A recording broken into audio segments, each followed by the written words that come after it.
क्या गठिया वात में सिर्फ मेडिसिन लेना इनफ है? इसका आंसर है नो। अगर आपका लाइफस्टाइल गलत रहता है तो आपका जो जॉइंट पेन है, स्टिफनेस, ये बार बार वापस आ सकता है। जैसा कि हम जानते हैं, रिमेटॉइड अर्थराइटिस एक ऑटोइम्यून डिसीज है, इसलिए इसमें मेडिसिन के साथ साथ healthy lifestyle, diet, exercise, sleep and stress management भी उतना इंपॉर्टेंट है।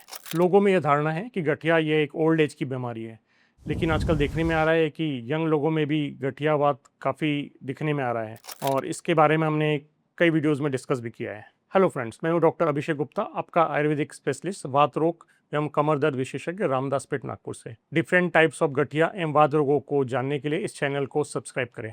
आज हम जानेंगे कि गठियावात यानी कि रूमेटॉइड अर्थराइटिस में कौन कौन से लाइफस्टाइल मॉडिफिकेशन की जरूरत है। First, daily exercise and yoga. Patient को जब जोड़ों में दर्द एवं सूजन रहती है तो एक्सरसाइज करना बहुत मुश्किल होता है, लेकिन जैसे ही मेडिसिन स्टार्ट होती है, पेशेंट का दर्द एवं सूजन धीरे धीरे कम होने लगता है, तो पेशेंट ने एक्सरसाइज स्टार्ट कर देना चाहिए। फॉर एग्जांपल, अगर पेशेंट को कोहनी में तकलीफ है, बहुत दिनों से सूजन है, पेन है, तो उसके कारण उसका पूरा हाथ अकड़ जाता है। मेडिसिन से पेन एवं सूजन तो कम हो जाता है, लेकिन जो हाथों की जकड़न है उसके लिए एक्सरसाइज बहुत हेल्प करती है। एक्सरसाइज से पेन तो कम होता ही है, साथ ही साथ बॉडी की फ्लेक्सिबिलिटी भी बढ़ती है। वात रोगों में एक्सरसाइज करने का एक तरीका होता है, पहले कम टाइम से एक्सरसाइज स्टार्ट करना चाहिए और फिर धीरे धीरे ग्रेजुअली उसका टाइम बढ़ाना चाहिए। फॉर एग्जांपल, पहले 10 दिनों में एक 5 टू 7 मिनट्स आपको एक्सरसाइज करना है, फिर अगले 20 दिनों में 10 टू 12 मिनट्स आपको एक्सरसाइज करना है, और फिर 1 महीने के बाद आप उसका टाइम बढ़ा के 15 से 20 मिनट कर सकते हैं। गठिया रोग में पेशेंट का चलना कम हो जाता है, उसकी मूवमेंट कम हो जाती है, उसके कारण पेशेंट का वेट बढ़ जाता है, जिसके कारण घुटने का दर्द बढ़ जाता है। जितना वजन कम रहेगा उतना लोड कम होगा और पेशेंट का पेन कम होता है। गठिया में यदि पेशेंट को ओए नहीं है तो उसे विग्रस एक्सरसाइज हम सजेस्ट नहीं कर सकते हैं। तो ऐसे कुछ लाइफस्टाइल मॉडिफिकेशन या ऐसी चीज़ें जिनसे उनका वेट ना बढ़े, वो फॉलो करना बहुत ज़रूरी है।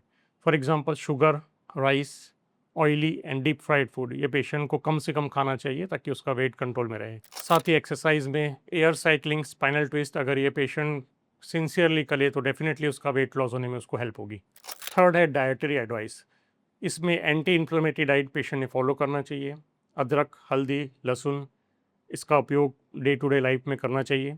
हम पेशेंट को सजेस्ट करते हैं बासी खाना, bread, biscuit, ultra processed food, दही, ये उसको अवॉइड करना होता है। प्रोटीन के लिए छिलके वाली मूंग की दाल कंज्यूम करना चाहिए। फ्रूट्स में अनार का सेवन रोज कर सकते हैं। फ्लैक्स सीड्स, जिसे अलसी के बीज बोलते हैं, 10-10 ग्राम सुबह शाम खाना चाहिए। और भूख लगने पर ही खाना खाना चाहिए। काफ़ी लोग खाना खा लेते हैं और दूसरी बार उनको भूख नहीं लगती तो भी उसके पहले ही वो खाना खा लेते हैं, ये गलत है। फोर्थ पॉइंट है poor sleep and stress. Poor sleep and stress आपके आर्थराइटिस को वर्सन कर सकता है। जब बॉडी प्रॉपर रेस्ट नहीं करती है तो उसकी हीलिंग स्लो हो जाती है और पेन की सेंसिटिविटी बढ़ जाती है।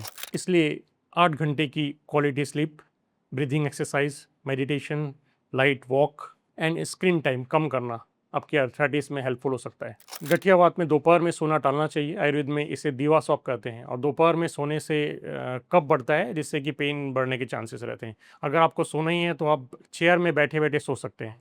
आज हमने जाना कि गठियावात में कौन से लाइफस्टाइल मॉडिफिकेशन करना चाहिए, जिससे मेडिसिन के साथ साथ ये फॉलो करके आप इसको कंट्रोल में रख सकें।